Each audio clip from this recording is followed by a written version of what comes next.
The familiar elements of a negligence claim are duty, breach, causation, and damages. Often, defining a defendant's duty poses a challenge for litigants and courts. After a man's property was lost in a fire, one court addressed the burning question of whether the defendant's wealth influenced the duty in Denver and Rio Grande Railroad Company versus Peterson. Albert Peterson hired the Denver and Rio Grande Railroad to transport his hackney cart to Colorado Springs. The cart arrived, and the railroad notified Peterson. The railroad stored the hackney in a warehouse at its freight depot. A fire broke out, destroying the hackney. Then Peterson arrived to pick it up. Peterson sued the railroad for negligence. According to Peterson, the railroad didn't properly care for its trains.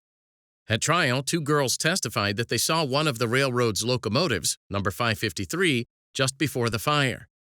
The girls saw the train from hundreds of feet away as they looked outside a window of their house. The locomotive was emitting a lot of smoke, and red sparks came from a small hole in the smokestack. Other witnesses for Peterson testified that they looked at the locomotive after the fire and saw the hole.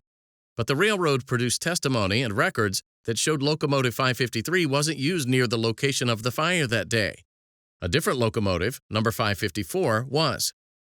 Before the jury deliberated, the judge gave them instructions. Instruction 7 dealt with the duty that the railroad's warehouse workers owed customers if caring for their belongings.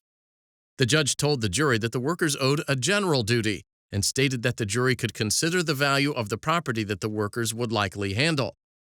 Further, the court explained that the jury could consider whether the railroad had the capacity to build and maintain storage facilities if the associated expenses weren't unjustifiably high. The jury returned a verdict for Peterson and awarded him $85.